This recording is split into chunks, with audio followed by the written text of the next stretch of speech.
I'm Helena Humphrey in Washington, and this is BBC World News America. Mourners pray into the night at the Vatican's St. Peter's Square for Pope Francis, who has died at the age of 88. The Vatican says the Pope died of a stroke and heart failure.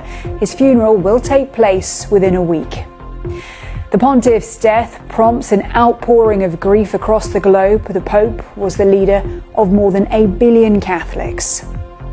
President Trump says that he will attend Pope Francis's funeral and orders US flags to be flown at half-mast in the Pope's honour.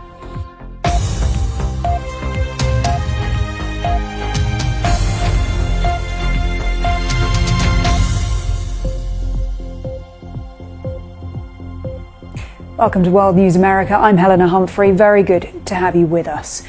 Millions of Catholics around the world are in mourning after the death of Pope Francis. He was 88 years old. The Vatican announced that he died at 7:35 this morning, less than 24 hours after he was last seen in public blessing the Easter crowds. Let's take you to St. Peter's Square at the Vatican, where crowds continue to gather after the first public prayers. Well, let's turn to some other news now. And President Trump is standing behind his defense secretary, dismissing as fake news reports that Pete Hegseth shared sensitive information on a second chat group, this time including his wife, brother and personal lawyer. The White House rejected an NPR report that the White House is looking to replace Pete Hegseth as defense secretary. Well, let's turn now to some other important news around the world. President Putin says Ukrainian proposals for a 30-day ceasefire to prevent strikes on civilian infrastructure needed to be carefully assessed. He was speaking after the expiry of a brief period of what he announced as an Easter truce. That's a temporary pause in long-distance airstrikes, but both sides accused each other of continued hostilities on the front. Ukraine has described the truce as a PR exercise by Moscow. US President Donald Trump escalated attacks on Federal Reserve Chair Jerome Powell on Monday. On Truth Social, the president called Mr. Powell a major loser and warned that the US economy will slow down unless the Fed cut interest rates. The attack comes days after he threatened Jerome Powell's job. Mr. Powell has stated that President Trump cannot legally remove him until his term expires next May. US Vice President J.D. Vance met Indian Prime Minister Narendra Modi in New Delhi on Monday. The two are expected to discuss a trade deal that Mr. Modi hopes to secure within the 90-day pause on tariffs announced by President Trump last month. We'll leave you now with a look back at the life of Pope Francis after his death this morning.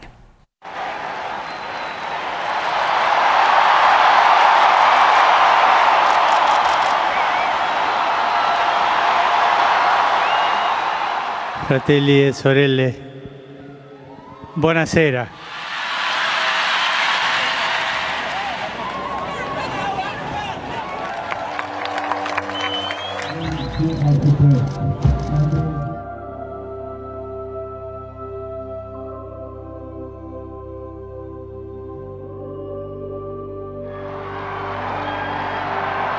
Cari fratelli e sorelle, Buona Pasqua.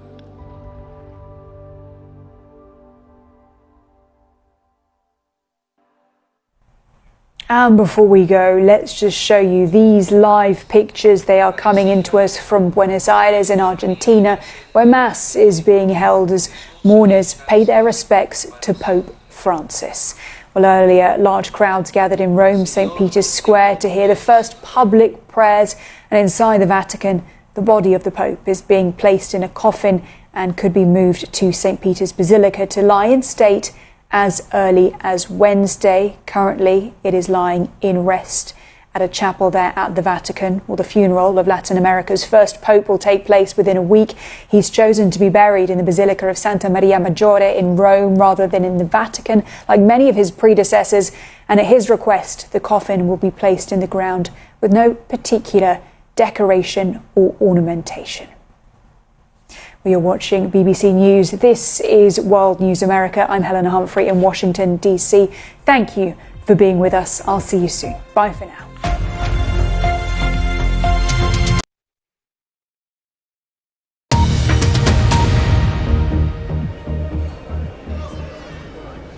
Hello, I'm Maryam Moshiri, live in the Vatican City in Rome.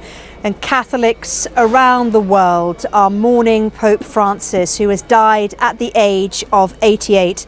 The Vatican says the cause of death was a stroke and heart failure. Dear brothers and sisters, with deep sorrow I must announce the death of our Holy Father Francis. At 7:35 this morning, the Bishop of Rome, Francis, returned to the house of the Father. Well, as is tradition, Vatican officials have locked and sealed the Pope's private residences where he died. Just 24 hours earlier, on Easter Sunday, the Pope had been blessing worshippers from the balcony in St. Peter's Square, having left hospital where he'd been treated for pneumonia. Well, these are live pictures of Vatican City, and cardinals will be meeting on Tuesday to decide on the funeral, which could be held as early as this weekend.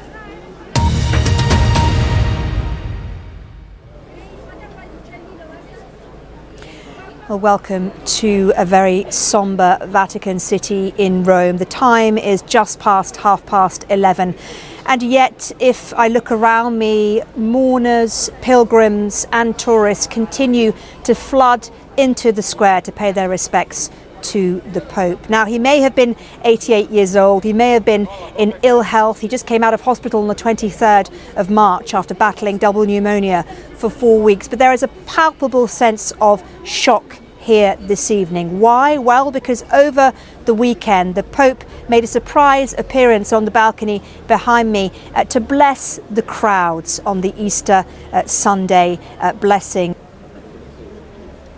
Well, thank you so much for joining us, Neil. Lovely to talk to you. Thanks once again for talking to us on BBC News. And as midnight approaches the end of what has been a day of mourning in the Catholic Church, let me leave you with some memories of Pope Francis and his papacy. Pope Francis, who passed away at the age of 88.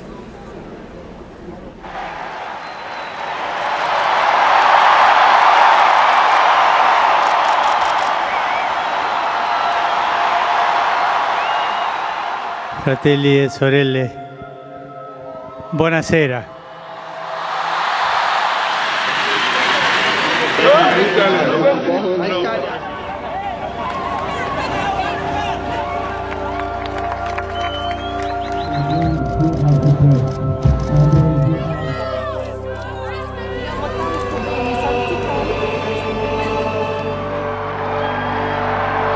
Cari fratelli e sorelle, buona Pasqua.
I'm Nasman in Washington, and this is BBC World News America. Mourners pray into the night at the Vatican's St. Peter's Square for Pope Francis, who's died at the age of 88. The Vatican says the Pope died of a stroke and heart failure. His funeral will take place within a week. The Pontiff's death prompts an outpouring of grief across the globe. The Pope was the leader of more than 1 billion Catholics.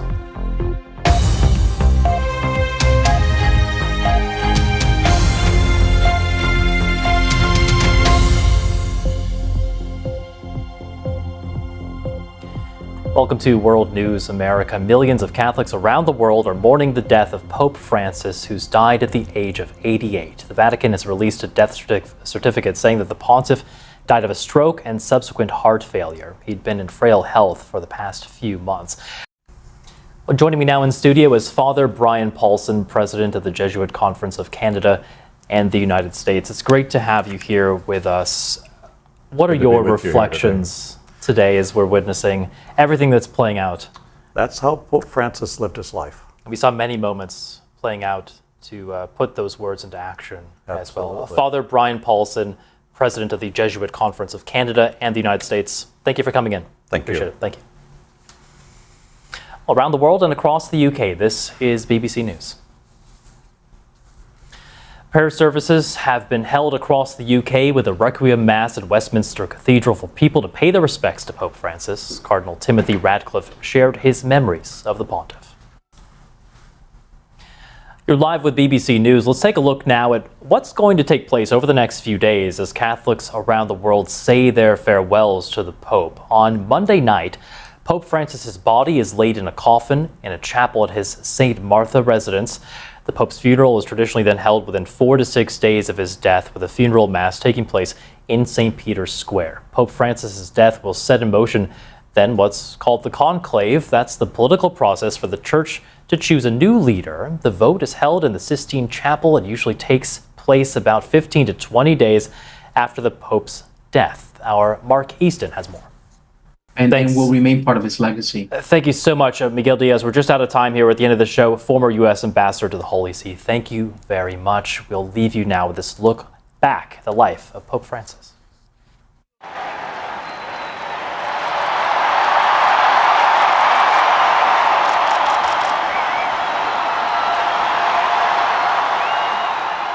Fratelli e sorelle, buonasera.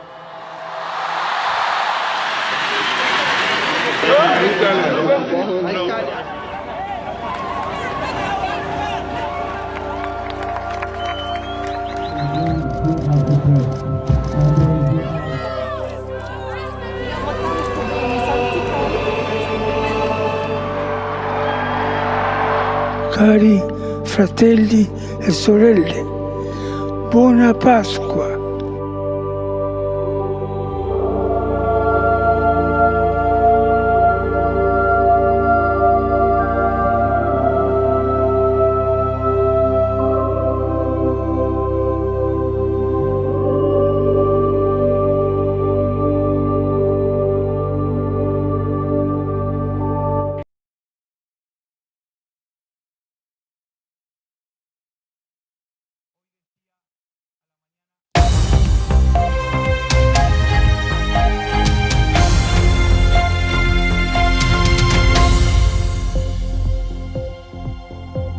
Returning now to our coverage of the death of Pope Francis, who has passed away at the age of 88. The Vatican says the pontiff died of a stroke and subsequent heart failure.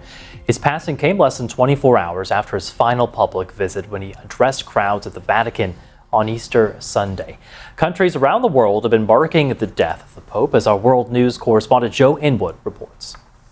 Well, joining me now in studio is Michelle Fleury, our business correspondent. And Michelle, we saw the market reaction there.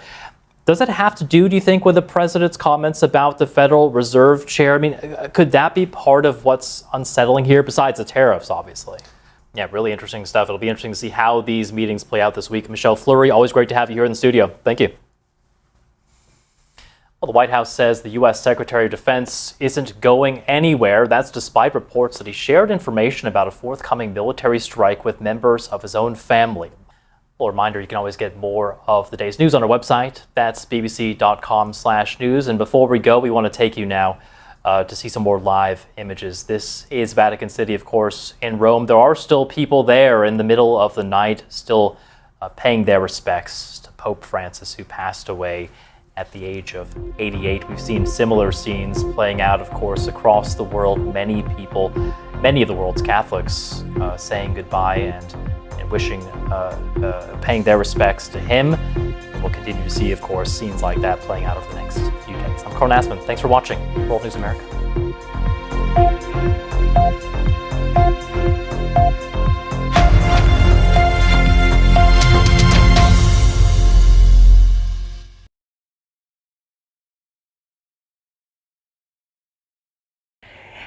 Hello there. Well, it was a rather mixed picture weather-wise on Bank Holiday Monday.